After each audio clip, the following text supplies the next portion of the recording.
میں نے ٹھنڈی آہ بھری کیونکہ میں اس سوال کا جواب دینے سے بچ گئی تھی جس کا جواب مجھے معلوم ہی نہیں تھا۔ میری نند مجھے باہر ناشتے کی میز تک لے گئی جہاں اسد کی بغل والی کرسی کو میرے لیے خالی رکھا گیا تھا۔ میں نے ناشتہ کرتے ہوئے ایک نظر بغل میں بیٹھے اسد پر ڈالی۔ گہرے سیاہ سوٹ، بھوری ٹائی اور چمکتے سیاہ جوتوں میں وہ کل سے زیادہ فریش اور نکھرے نکھرے سے لگے، مگر اگلے ہی لمحے مجھے یہ خیال آیا کہ وہ سچ میں آفس جا رہے ہیں۔ میں آفس جا رہا ہوں، کچھ ضروری کام ہے، جلدی لوٹ آؤں گا۔ آپ آرام کریں کیونکہ کل فنکشن اور گیسٹ کی وجہ سے موقع نہیں مل پائے گا۔ چلتا ہوں، اللہ حافظ۔ انہوں نے جانے سے پہلے مجھے اپنے جانے کی اطلاع دی اور آرام کرنے کا بھی کہا۔ ان کے یہ الفاظ میرے لیے زخم پہ مرہم کی طرح تھے۔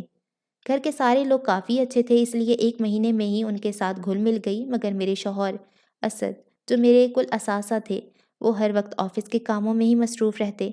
مجھے کبھی برا نہیں لگا، میں انہیں ورکوہولک سمجھتی تھی اور ان کے انتظار میں وقت گزارنا مجھے اچھا لگتا تھا۔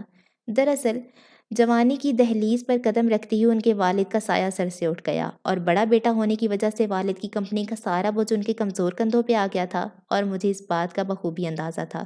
زندگی اس خاموش طبع اور سنجیدہ شخص کے ساتھ بہت پرسکون گزر رہی تھی کہ اچانک مجھے پتہ چلا سد کو اپنے بزنس ممبئی میں بھی سیٹ کرنا ہے اور اب انہیں وہیں رہنا ہوگا۔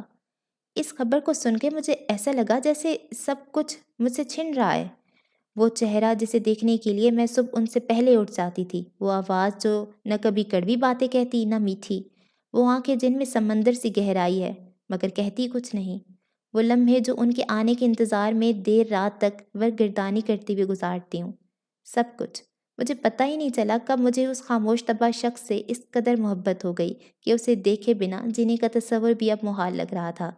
کچھ دنوں بعد مجھے مہر سے معلوم ہوا کہ میں بھی ان کے ساتھ ممبئی جا رہی ہوں اور یہ انہی کی خواہش ہے، مگر انہوں نے مجھے ایسا کچھ نہیں کہا تھا۔ میں بہت بہت خوش تھی کیونکہ میرا سب کچھ، میرا ہم سفر اب میرے ساتھ رہے گا، اور چاہے وہ کچھ کہیں نہ کہیں ان کی خاموشی بہت کچھ کہہ جاتی تھی۔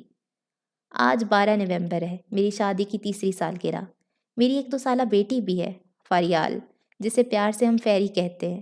میں نے 2-3 اچھی ڈشز بنا کے اپنے ارمان پورے کیے، جبکہ اسد کو تو کھانے کا بعد کچھ یاد ہی نہیں آیا۔ اگر انہیں یاد تھا بھی تو لفظوں میں مبارکباد دینا وہ ضروری نہیں سمجھتے تھے۔ میری زندگی کام سے شادی شدہ زندگی تھی، نہ ہی آج تک ہم نے کینڈل لائٹ ڈنر کیا، نہ ہی کبھی سمندر کنارے وقت بتایا، نہ کبھی ہینگنگ گارڈن گھومے، نہ جوہو جو پارٹی، اور آج تک انہوں نے مجھ سے محبت کا اظہار لفظوں میں نہیں کیا، مگر فیری کی پیدائش کے وقت انہوں نے میرا بہت خیال رکھا اور میری عزت بھی بہت کرتے تھے۔ کبھی آج تک انہوں نے اونچی آواز میں مجھ سے بات تک نہیں کی، اور وہ اپنی ساری محبت فیری پہ ضرور جتاتے تھے۔ وہ اس کے لیے سب کچھ کرتے تھے، ان کی جان تھی فریال۔ ایک دن شاپنگ مال میں مجھے میری کلاس میٹ نبا ملی۔ تراشے ہوئے بال، عمدہ کپڑے اور اونچی ہیل والی سینڈل میں کہیں سے وہ 2 بچوں کی ماں نہیں لگ رہی تھی۔ نبا نے پسند کی شادی کی تھی۔ نبا اور حیدر کی جوڑی پورے کالج میں طوطا مینا کے نام سے مشہور تھی، اور کالج سے چھوٹتے ہی انہوں نے خود کو شادی کے مضبوط رشتے میں باندھ لیا۔ آج اتنے سال بعد نبا سے مل کے کافی اچھا لگا، اور پھر اس انجان شخص میں وہ میری واحد دوست بھی بن گئی۔ گو کہ کالج کے زمانے میں اس کا اور ہمارا دوستوں کا گروپ الگ تھا۔ وہ مجھے اپنی ساری چھوٹی بڑی باتیں بتاتی، نبا اور حیدر کے surprise gifts, Singapore trip, candle light dinner کا سن کر کبھی کبھی ایسا لگتا کہ میری شادی شدہ زندگی ان کی زندگی سے کتنی مختلف ہے، اور کیا اسد بھی مجھ سے اتنی محبت کرتے ہیں جتنی میں ان سے کرتی ہوں؟ مگر اس سوال کا جواب میں کبھی نہیں جان پائی، یا شاید جانتی ہی تھی۔ وہ ایک کپ کپاتی شام تھی، دروازے پہ بیل بجی، اسد نے دروازہ کھولا۔ میں کچن میں شام کی چائے اور کچھ سنیکس بنانے میں مصروف تھی۔ ایک 25 سالہ اجنبی شخص کو دیکھ کر اسد نے اس کا تعارف پوچھا۔ السلام علیکم، میں جلال۔ میں سارا۔ اس شخص نے اپنا جملہ پورا بھی نہیں کیا اور اسد کو نظر انداز کرتے ہوئے سیدھا کچن میں گھس گیا۔ آپ نے مجھے پہچانا؟ میں وہی جس نے آپ کا سامان گھر تک پہنچانے میں آپ کی مدد کی تھی۔ آج میرا برتھ ڈے ہے، میں ادھر سے گزر رہا تھا تو سوچا آپ کو بھی چاکلیٹ دیتا چلوں۔ پڑوسی ہونے کے ناطے تو آپ لے ہی سکتی ہیں۔ اس نے ڈیری ملک سلک کا ڈبہ میری طرف بڑھاتے ہوئے مجھے یاد دہانی کرائی۔ اسد بھی اس کے پیچھے ہی تھے۔ میں نے ٹوٹے پھوٹے لفظوں میں انہیں سمجھایا کہ کچھ دن پہلے گھر سے کچھ دور گاڑی خراب ہو گئی تھی، تو سامان زیادہ ہونے کی وجہ سے انہوں نے سامان گھر تک پہنچانے میں میری مدد کی تھی، اور گاڑی کو ورک شاپ بھی بھیج دیا تھا، اور یہ کہیں پاس ہی میں رہتے ہیں۔ مجھے ڈر تھا کہ کہیں وہ برا نہ مان جائیں، مگر اسد نے تو اس شخص کا شکریہ ادا کیا اور بیٹھنے کے لیے بھی کہا۔ مجھے لگا کہ اس کے جانے کے بعد تو وہ ضرور تفتیش کریں گے، جیسے کوئی بھی شوہر ایک انجان آدمی کا اپنے گھر آنے پہ کہتا۔ وہ شخص اسد کے بولنے پر بھی نہیں بیٹھا اور چاکلیٹ تھما کے چلتا بنا۔ اسد نے اس کے جانے کے بعد بھی کچھ نہیں پوچھا، مگر اگلی صبح مجھے ان کے یہ الفاظ سن کے کافی اچھا لگا جو انہوں نے کبھی مجھے نہیں کہے تھے۔ میں آفس جا رہا ہوں، آپ کو بازار سے کچھ منگوانا ہے؟ گھر کا بھی اور باہر کا بھی سارا کام آپ خود ہی کرتی ہیں، آپ مجھے بھی کہہ سکتی ہیں، میں واپسی پر آؤں گا، اور ہاں، آپ اکیلی رہتی ہیں، ذرا سنبھل کر رہیے گا، اگر دل کرے تو مجھے کال کر لیا کریں۔ میں نے نفی میں سر ہلا دیا اور وہ اللہ حافظ کہہ کر چلتے بنے۔ کچھ دنوں بعد اسد کے سر میں درد تھا تو وہ جلدی گھر لوٹ آئے اور آتے ہی فیری کی آئس کریم کی ضد پر اسے آئس کریم پارلر لے گئی۔ کچھ دیر بعد دروازے پہ بیل ہوئی، میں نے سوچا اسد ہوں گے اور جھٹ سے دروازہ کھول دیا، اور سامنے اس اجنبی شخص کو دیکھ کر پریشان ہو گئی۔ میں نے اس سے یہاں آنے کی وجہ پوچھی، ابھی وہ زبان کھولنے ہی جا رہا تھا کہ اس کے پیچھے اسد اور فیری بھی آ گئے، اور اسد نے اسے دیکھتے ہی اپنا وہی پرانا جملہ دہرایا، آپ کون؟ جس سے صاف پتہ چل رہا تھا کہ اس دن انہوں نے اس شخص کے بارے میں کچھ نہ پوچھنے کے ساتھ ہی اس کے بارے میں سوچا تک نہیں تھا۔ میں وہی جلال ہوں جو اس دن چاکلیٹ لے کر آیا تھا۔ میں ادھر سے گزر رہا تھا تو آپ کی مسز کا بریسلیٹ مجھے سڑک کے کنارے گرا ملا، جو میں نے اس دن ان کے ہاتھ میں دیکھا تھا، تو بس تصدیق کے لیے چلا آیا۔ اس شخص نے چمکتا ہوا بریسلیٹ میری طرف بڑھاتے ہوئے اپنے آنے کی وجہ بتائی۔ مجھے اپنی لاپرواہی پہ کافی شرمندگی ہوئی اور لڑکھڑاتی زبان میں بس اتنا ہی کہہ پائی، جی یہ میرا ہی ہے، اور ابھی میری سہیلی کے گھر سے واپسی پہ گر گیا ہوگا، شکریہ۔ اسد نے میری بات سنتے ہی کہا، معاف کیجیے، میں نے آپ کو پہچانا نہیں، مگر آپ کی نظر تو کافی تیز ہے۔ آئیے بیٹھیے نا، اور ہاں بہت بہت شکریہ، ورنہ آج تو سارا بہت پریشان ہو جاتی۔ مجھے لگا تھا کہ اب تو میری لاپرواہی پر اسد مجھ سے کچھ کہیں گے، مگر وہ تو میری پریشانی کے بارے میں سوچ رہے تھے کہ اگر میرا سونے کا بریسلیٹ نہیں ملتا تو میں پریشان ہو جاتی۔ وہ شخص اسد کے کہنے کے بعد بھی نہیں رکا اور اسد نے اس کے جاتے ہی آئس کریم کا ڈبہ میری طرف بڑھاتے ہوئے کہا، چلیے جلدی سے آئس کریم نکال کر لائیے، ٹھنڈی آئس کریم کھانے کا اپنا ہی مزہ ہے۔ ویسے فیری کی ضد پہ ہم اسے آئس کریم پارلر تو لے گئے، مگر لالی پاپ دلا کر واپس لے آئے ہیں۔ آپ نے صحیح کہا تھا، لالی پاپ کے بہانے وہ بہل جائے گی، ورنہ ٹھنڈے میں بچوں کو آئس کریم دینا تو کافی خطرناک ثابت ہو سکتا ہے۔ انہوں نے میری پسندیدہ اسٹرابیری فلیورڈ آئس کریم کا ڈبہ میری طرف بڑھاتے ہوئے کہا تو ایسا لگا جیسے میری ساری گھبراہٹ رفع ہو گئی ہے۔ جو ابھی ایک اجنبی شخص کو میرے ساتھ تنہا گھر میں دیکھ کر اسد کیا سوچیں گے، یہ سوچ کر ہوئی تھی۔ مجھے ان پر ٹوٹ کر پیار آیا اور آئس کریم بال میں نکال کر لائی تو اسد اور میں نے ساتھ ہی آئس کریم ختم کی۔ اس دوران اسد نے اپنے آفس اور فیری کے بارے میں کافی باتیں کی، مگر اس شخص کے بارے میں کچھ نہیں پوچھا۔ اتوار کا دن تھا، میں نے بریانی بنائی تھی۔ دوپہر کے کھانے میں ابھی تھوڑا وقت تھا، میں شاہی ٹکڑا تیار کرنے میں مصروف تھی۔ دروازے پہ بیل ہوئی، وہی شخص ہاتھ میں مٹھائی اور کچھ کھلونے لے کر نمودار ہو گیا۔ آج اس کے ہمراہ ایک سمارٹ سی لڑکی بھی تھی۔ اس بار اسد نے اسے پہچان لیا اور ہاتھ کا سامان دے کر پوچھا، یہ سب چیزیں آپ کس کے لیے لائے ہیں؟ اور جہاں تک مجھے یاد ہے آپ کا برتھ ڈے تو گزر چکا ہے۔ ہمارے یہاں بھی کسی کا برتھ ڈے نہیں ہے۔ اب دعوت ملے گی تو آئیں گے ہی نا، اور یہ سامان ہم اپنی دوست اور اس کے بچے کے لیے لائے ہیں۔ اس نے جھٹ سے جواب دیا، معاف کیجیے گا، لگتا ہے آپ کو کوئی غلط فہمی ہوئی ہے۔ ہم نے نہ تو کسی کو مدعو کیا ہے، اور آپ نے اتنی جلدی سارا کو دوست بھی بنا لیا، مگر انہوں نے تو آپ کی دوستی قبول نہیں کی۔ میں انہیں اچھی طرح سے جانتا ہوں، وہ اس طرح راہ چلتے اجنبی لوگوں سے دوستی نہیں کرتی۔ اسد نے اس شخص کو تحمل سے سمجھایا، مگر ہم لوگ انجان کب ہیں، ہم تو کالج کے فرینڈ ہیں۔ اس نے اسد کو مزید حیران کیا۔ مجھے ان کی حیرانی دور کرنے تو آنا ہی تھا، اور آتے ہی میں نے ان دونوں کا تعارف کرایا کہ وہ اور کوئی نہیں، نبا اور حیدر ہی ہیں، جس کے بارے میں اسد کو میں نے پہلے بھی بتا چکی تھی، مگر ملاقات اب تک نہیں ہوئی تھی۔ پھر میں نے روز اول سے لے کر آج تک کا سارا قصہ اسد کو کہہ سنایا۔ ویسے تو حیدر کا نام جلال حیدر ہے، مگر کالج میں یہ اپنے ٹائٹل سے ہی مشہور تھا، اور اس پر اپنے نام کا بھی بہت اثر ہوا کہ نبا کے ساتھ بھی وہی سب ہوا تھا جو حیدر نے میرے ساتھ کیا۔ مگر حیدر نے اس اجنبی شخص کا چاکلیٹ لے کر گھر آنے پر نبا کو بہت برا بھلا کہا، اور اس شخص کو بھی جلالی انداز میں گھر سے باہر نکال دیا۔ اور دوسری بار جب وہ شخص بریسلیٹ لے کر آیا اور وہ بھی حیدر کی غیر حاضری میں، تو نبا اور حیدر کی زبردست لڑائی ہو گئی، جبکہ وہ شخص تو اس کے پڑوسی کا کوئی شریف آدمی تھا۔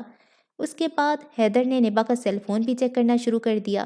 نبا سے اتنی بےزتی برداشت نہیں ہوئی اور وہ اپنے بچوں کو لے کر مائکے چلی گئی۔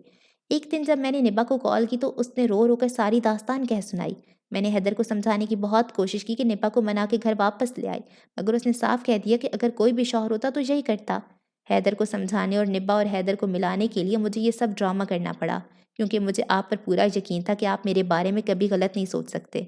حیدر نے نبا سے اپنی غلطی کی معافی مانگی تو آج میں نے ان دونوں کو کھانے پہ مدعو کیا، اور پھر مجھے آپ کو سب کچھ بتانا تو تھا، مگر حیدر نے تو آج بھی ڈرامہ جاری رکھنے کے لیے کہا، کیونکہ اسے آپ کا رویہ دیکھنا تھا اور اسے آپ سے پٹنے کا بھی بہت شوق تھا، مگر اس کا شوق آج بھی پورا نہیں ہو سکا۔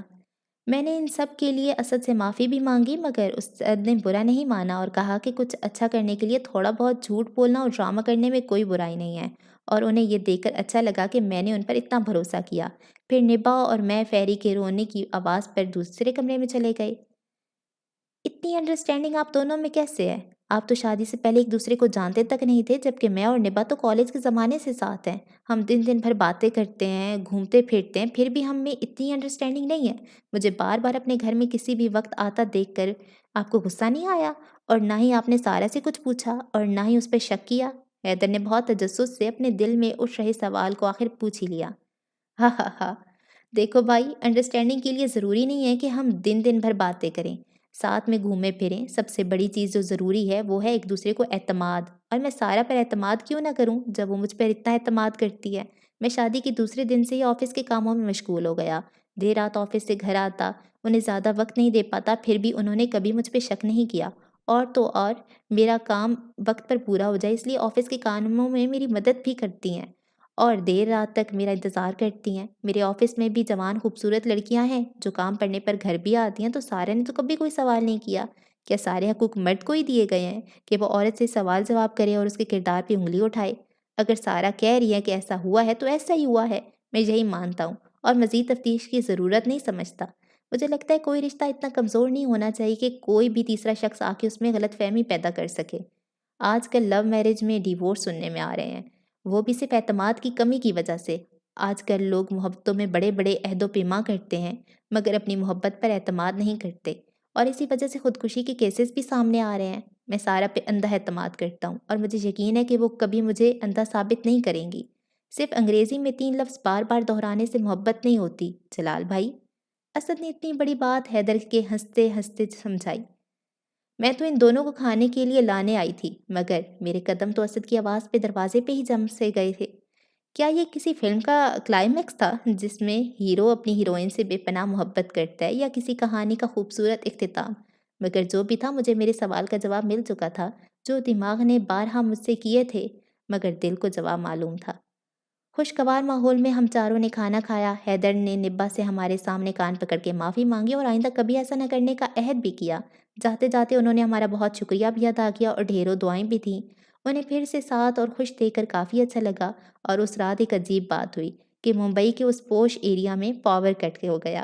میں نے کھانا ڈائننگ ٹیبل پہ لگایا ہی تھا کہ لائٹ چلی گئی۔ گھر میں سوائے گفٹڈ پرفیوم کینڈل کے اور کوئی موم بتی بھی نہیں تھی۔ اسد نے موبائل کی روشنی میں خوشبو والی موم بتیاں ٹیبل پہ اور دیگر جگہوں پہ جلائی۔ باہر بارش ہو رہی تھی اور کھانا کھاتے ہوئے ایسا لگ رہا تھا کہ مانو سمندر کنارے ہم دونوں کینڈل لائٹ ڈنر کر رہے ہیں، جہاں اصل میں تو کوئی سمندر نہیں تھا، مگر محبت اور اعتماد کا سمندر ٹھاٹے مارا تھا۔ اچھا جی، یہ چھوٹی سی سٹوری تھی اور مجھے بہت انٹرسٹنگ لگی۔ شروع میں نا مجھے ایسے ہی لگ رہا تھا کہ جلال کی پسند سے شادی، کیا نام تھا ہیرو، ہاں اسد، اسد کی نا پسند سے شادی نہیں ہوئی، شاید اس کا نا کوئی افیئر چل رہا ہوگا، تو آگے جا کے ان کے مسئلے پیدا ہوں گے، لیکن آگے جا کے وہ سٹوری اتنی خوبصورت ہو گئی۔ مطلب، اور ساتھ انہوں نے جو کمپیئر کیا نا دوسری سٹوری کے ساتھ کہ وہ ان کے کالج ٹائم سے یہ افیئر چل رہا تھا اور وہ اتنی زیادہ انڈرسٹینڈنگ بھی تھی، اتنے عرصے سے جانتے بھی تھے، لیکن پھر بھی اس نے اس پہ شک کیا۔